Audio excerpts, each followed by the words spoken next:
Hi అండి, అందరికీ నమస్కారం. నేను మీ Venugopal Reddy from Josh innovations private limited, Josh institute of foreign languages, Edunine career guidance సంయుక్తంగా విద్యార్థుల కోసమైనటువంటి అనేక వీడియోస్ మనం రూపొందిస్తున్నాం. ఇందులో భాగంగా ఈరోజు తెలంగాణలో ఓవరాల్గా అడ్మిషన్ మార్కెట్, అది కౌన్సిలింగ్ కానీ మేనేజ్మెంట్ కానీ పేరెంట్స్ నిర్ణయాలు కానీ ఏ బేసిస్ మీద తీసుకుంటున్నారు, ఎలాంటి మూమెంట్ ఉంది పేరెంట్స్లో, లేకపోతే వాళ్ళ ఆలోచనల్ని ప్రభావితం చేస్తున్నటువంటి అంశాలు ఏంటి, విద్యార్థులు ఏం ఆలోచిస్తున్నారు అనేది అర్థం కాక మార్కెట్లో చాలామంది నిపుణులు కూడా ఈ సిచ్యువేషన్ అర్థం చేసుకునేటువంటి ప్రయత్నం చేస్తున్నారు. నేను రోజు కనీసం ఒక 100 మంది పేరెంట్స్తో ఫోన్ కాల్లో కానీ లేకపోతే ప్రత్యక్షంగా కానీ మాట్లాడే అవకాశం నాకు ఉండటం వల్ల నాకు అర్థమైనటువంటి అనుభవాన్ని నేను ఈరోజు షేర్ చేసుకోవాలనుకుంటున్నాను. యాక్చువల్గా ఈరోజు ఫస్ట్ ఫేజ్ కౌన్సిలింగ్ తర్వాత ఒక పీక్ అడ్మిషన్ సీజన్ ఇది. ఈ సీజన్లో ఈ వీడియో చేయాల్సి రావటమే అనేక క్యాలిక్యులేషన్స్కి దారితీస్తుంది. ఇది చెప్పాలి. అసలు తెలంగాణలో పర్టికులర్గా హైదరాబాద్లో మనం గమనించినప్పుడు పేరెంట్స్ యొక్క ఆర్థిక స్థితిగతులు ఏ రకంగా ఉన్నాయనేది ఈ వీడియోకి రిలవెన్సీ ఉన్నటువంటి సబ్జెక్ట్.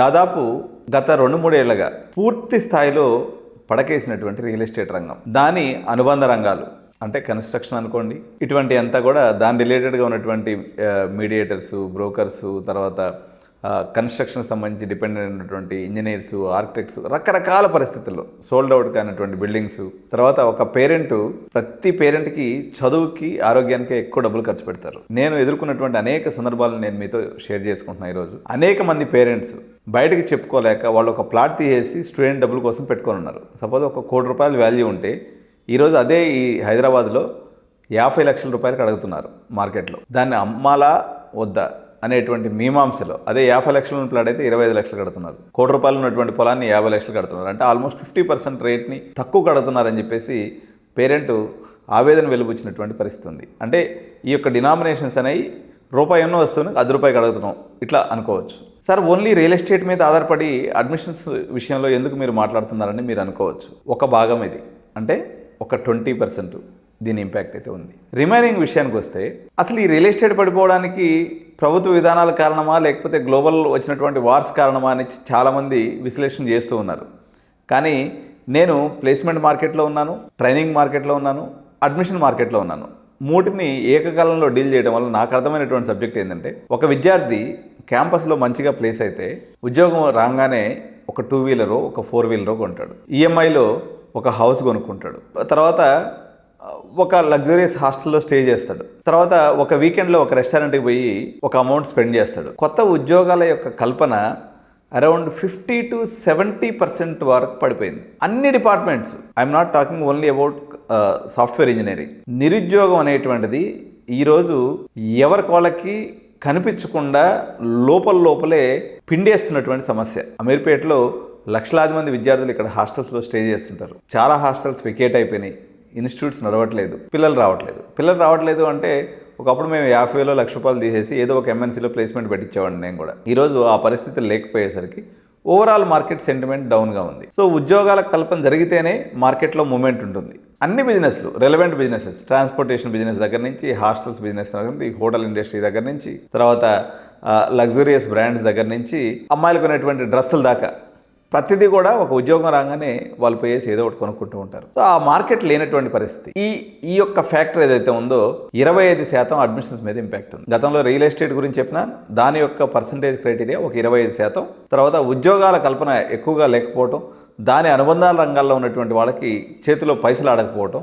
మూడవ పరిస్థితి, అనేక మంది యొక్క ఉద్యోగాలు, ఎగ్జిస్టింగ్ ఎంప్లాయీస్ వాళ్ళ ఉద్యోగాలు ఎప్పుడు ఊడిపోతాయో, ఎప్పుడు ఉంటాయో అనేటువంటి ప్రమాదకరమైనటువంటి పరిస్థితుల్లో ఉన్నాయి. ఏఐ అనుకోండి, ఆటోమేషన్ అనుకోండి, మార్కెట్లో నెలకొన్నటువంటి ఇతర కారణాలు అనుకోండి, వాళ్ళ ఉద్యోగ భద్రత విషయంలో దాదాపు 70% ఆఫ్ ది ఎంప్లాయీస్ ఆందోళనలో ఉన్నారు. ఒకప్పుడు నేను చెప్పేది 2 years బ్యాక్ సంగతే. ఒక కాలేజీలో ₹10 లక్షల సింగిల్ పేమెంట్ అని అంటే పరిగెత్తుకొని వచ్చి కట్టేవాళ్ళు పేరెంట్స్. ఈరోజు ఆ ఆతృత అనేది పేరెంట్లో లేదు. ఎందుకు లేదంటే వాళ్ళ జీవితమే చాలా హ్యాపీనెస్తో కూడుకొని లేదు, అంటే వాళ్ళు సెక్యూర్గా లేరు. ఈ కారణం చేత ఈరోజు కౌన్సిలింగ్లో రిపోర్టింగ్ చూసుకున్నట్లయితే గత సంవత్సరంతో పోల్చుకుంటే ఒక 10,000 మంది ఎక్కువ మంది రిపోర్ట్ చేశారు. పెద్ద కాలేజీల విషయంలో కూడా టాప్ 5 కాలేజెస్ వరకు సేఫ్గా ఉన్నాయి, పెద్ద ఇబ్బంది జరగలేదు. టాప్ 6th కాలేజ్ నుంచి పేరెంట్స్ యొక్క ఆలోచన, నేను ఒకసారి గత సంవత్సరం కూడా వదిలిపెట్టేస్తే లాస్ట్ బిఫోర్ ఇయర్కి కంపేర్ చేసుకున్నట్లయితే ఒక 10 లక్షల డొనేషన్ కట్టగలిగేటువంటి పేరెంట్ ఈరోజు 3 లక్షల డొనేషన్ కాలేజ్ కోసం చూస్తున్నాడు. 20 లక్షలు డొనేషన్ కట్టగలిగేటువంటి పేరెంట్స్ 7 to 8 lakhs డొనేషన్, అంటే ఆల్మోస్ట్ ఏదైతే రేషియోలో మార్కెట్ పడిందో, అది రియల్ ఎస్టేట్ కావచ్చు, ఎంప్లాయ్మెంట్ మార్కెట్ కావచ్చు, దాని మందం పేరెంట్స్ యొక్క పేయింగ్ కెపాసిటీ కూడా తగ్గిపోయింది. మరోవైపున కొన్ని పర్టికులర్ బ్రాంచెస్లో ఎక్కువ హైప్ కనిపిస్తుంది. ఉదాహరణకి ఈసీ సీట్స్ 10,000 ఉండటం వల్ల ఆ డొనేషన్ పడలేదు. ఈసీలో ఎక్స్ట్రా ఉద్యోగాలు వచ్చి కాదు, ఈసీ ఏం పొడి చేసి కాదు, సిఎస్సి పడిపోయింది అనేటువంటి ఒక ఆలోచనలో ఉన్నటువంటి పేరెంట్స్, ఒక సెక్షన్ ఆఫ్ పేరెంట్స్, అందరూ కాదు. ఇప్పుడు కూడా సిఎస్సి నెంబర్ 1 బ్రాంచ్గానే వెలుగొందుతూ ఉంది. సో జాబ్ మార్కెట్ ఎట్టున్నప్పటికీ అది ప్రత్యేకమైనటువంటి సందర్భం. దాని గురించి ఇది అసందర్భం అనుకుంటా. ఎందుకంటే ఇది క్లైమాక్స్ డెసిషన్ తీసుకునేటువంటి టైం. పిల్లల్ని ఏదో ఒకటి చదివించాలి కాబట్టి ఇప్పుడు అయితే మనం ముందుకెళ్లాల్సినటువంటి పరిస్థితి. సో ఇప్పటి వరకు ఒక 50% మీకు కారణం అర్థమైంది కదా. రిమైనింగ్ 50% పాలసీలోనే ఇష్యూస్ ఉన్నాయి. ఈరోజు 23 ఏళ్ళ అనుభవం ఉన్నటువంటి ఒక కెరియర్ కౌన్సిలర్గా ఖచ్చితంగా ఇది చేస్తే జాబ్ వస్తుంది అనేటువంటి చెప్పలేనటువంటి పరిస్థితిలో ఉన్నాం.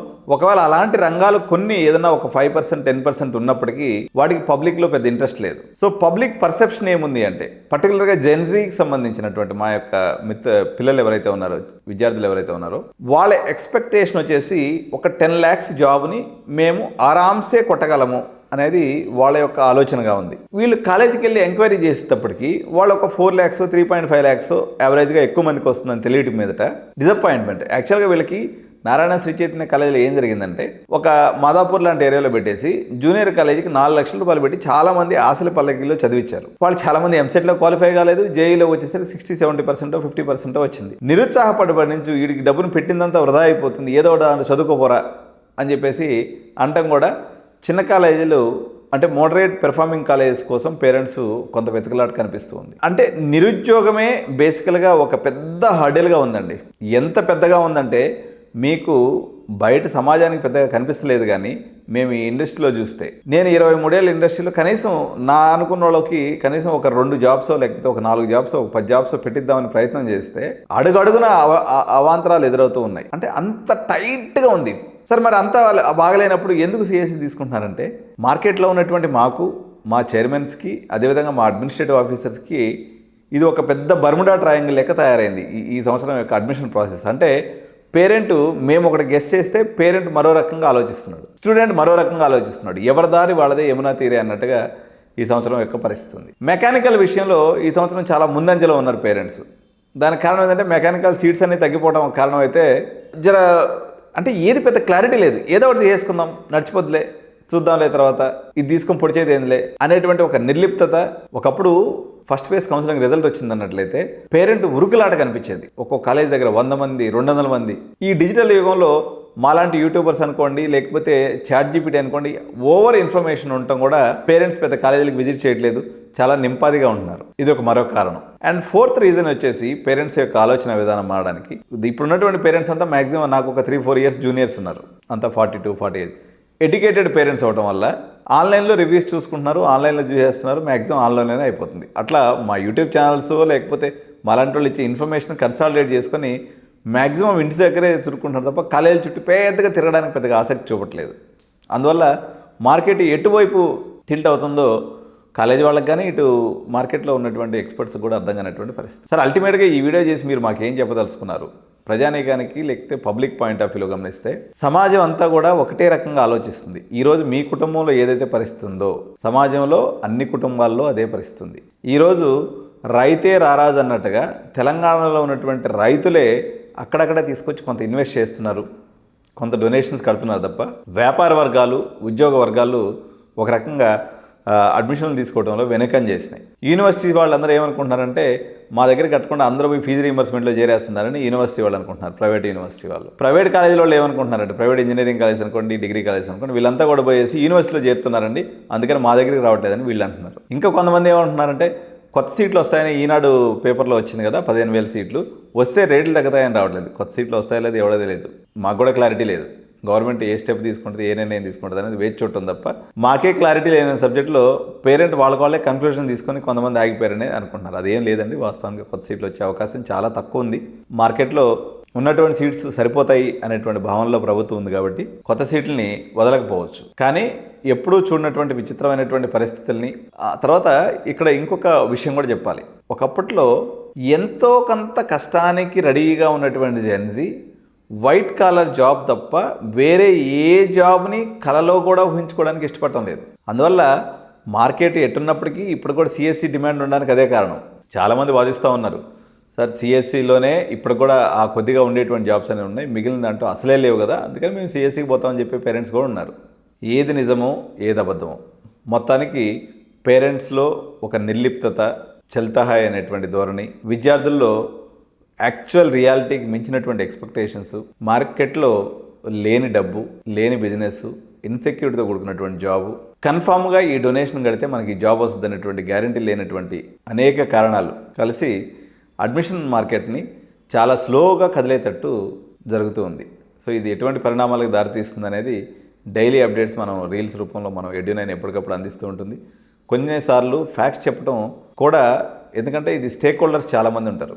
కాలేజ్ వాళ్ళు ఉంటారు, పేరెంట్స్ ఉంటారు, తక్కువ వద్దే అని డొనేషన్ కోసం ఎదురు చూసే పేరెంట్స్ ఉంటారు. అబ్బా మేము ఎక్కువ కట్టేసామేమో ముందు అని బాధపడేటువంటి పేరెంట్స్ ఉంటారు. మేము లక్కీ ఫెలోస్, ఇప్పుడు మేము 8 లక్షలకి కట్టాము, ఇప్పుడు 10-12 లక్షలు ఉంది అని ఆనందపడే పేరెంట్స్ ఏ సెక్షన్ ఆ సెక్షన్కి ఉంది మార్కెట్లో. కానీ ఎవరైతే అడ్మిషన్ తీసుకున్నారో వాళ్ళు ఇంకా ఈ వీడియోస్ ప్రస్తుతానికి ఫాలో అవ్వాల్సిన అవసరం పెద్దగా ఉండదు. ఆ సందర్భం వచ్చినప్పుడు మనం కెరీర్ కౌన్సిలింగ్ లేకపోతే జాబ్ మార్కెట్ ఎలిమెంట్ వీడియోస్ కూడా మనం రేపు సెప్టెంబర్ తర్వాత చేస్తాము. అప్పుడు మీరు గమనించండి తప్ప అడ్మిషన్ తీసుకున్నటువంటి వాళ్ళు ఫోకస్ చేయండి. తర్వాత మీరు నెక్స్ట్ కెరీర్ ప్లాన్ చేసుకోవటము లేకపోతే మీ యొక్క కాలేజ్ అడ్మిషన్ ప్రాసెస్ కోసం మీరు రెడీ అవ్వండి తప్ప ఇంకా ఎక్కువ వీటన్నిటిని చూసి మైండ్ పాడు చేసుకోవద్దు. అయిపోయింది, మీరు అడ్మిషన్ తీసుకున్నటువంటి పేరెంట్స్ మాత్రం మీ యొక్క ఫినాన్షియల్ స్టేటస్ని బట్టి మేము సంవత్సరానికి 35,000 రూపాయల కాలేజీ నుంచి 5 లక్షల రూపాయల కాలేజీ దాకా అన్ని వర్గాలకి కేటర్ చేస్తుంది ఎడ్యు9. మీరు అప్రోచ్ అవ్వండి. డెఫినెట్గా కాలేజీ వాళ్ళు అనేక సందర్భాల్లో రియాలిటీని యాక్సెప్ట్ చేయరు. మేము కూడా ఫోర్స్ఫుల్గా చెప్పి వాళ్ళని యాక్సెప్ట్ చేసే ప్రయత్నం చేయం. బట్ ఎడ్యు9 మార్కెట్కి అనుగుణంగా, మార్కెట్లో వచ్చేటువంటి మార్పులకు అనుగుణంగా మీకు ది బెస్ట్ ప్రైస్లో అడ్మిషన్ చేసి పెడతాం. అండ్ బెస్ట్ కెరియర్ సర్వీస్ కూడా మీకు ఇవ్వడం జరుగుతుంది. ఇంట్రెస్ట్ ఉన్నటువంటి పేరెంట్స్ ఎడ్యు9 అప్రోచ్ అవ్వండి. కాలేజ్ మీద 50,000 నుంచి 1,00,000 రూపాయలు తక్కువ, అంటే అది ఏ బడ్జెట్ కాలేజ్ అయినా కానీ, 4 సంవత్సరాలు కలిపి 2 లక్షల బడ్జెట్లో ఉన్న కాలేజ్ అయినా, 4 సంవత్సరాలు కలిపి 30 లక్షల్లో ఉన్న కాలేజ్ అయినా ఎడ్యు9 సర్వీస్ అనేది మీకు అందిస్తాం మేము. సో దీని ప్రకారంగా మీరు ఇన్ఫార్మ్డ్ డెసిషన్ తీసుకోండి. సో నేను ఈ వీడియోని ఎవరిని బాధపెట్టడానికో ఇంకో దానికి చేయలేదు. ఈ కన్ఫ్యూజన్ మార్కెట్లో చాలా ఉంది. చాలామంది ఈ క్వశ్చన్లు అడుగుతున్నారు, ఏమైంది సార్, ఎట్లా ఉంది సార్, అది ఎట్టుంది, ఇది ఎట్టుంది అని అడుగుతూ ఉంటారు. నా అబ్జర్వేషన్ మాత్రమే మీ ముందు పెట్టే ప్రయత్నం చేశాను. సో వీడియోని తప్పకుండా షేర్ చేయండి. అదేవిధంగా ఛానల్ సబ్స్క్రైబ్ చేయండి. బెల్ బటన్ నొక్కినట్లయితే నా యొక్క వీడియోస్ ఎప్పుడు మీరు మిస్ అవ్వకుండా మీ దాకా చేరుతూ ఉంటాయి. Thank you so much. జై హింద్, జై భారత్.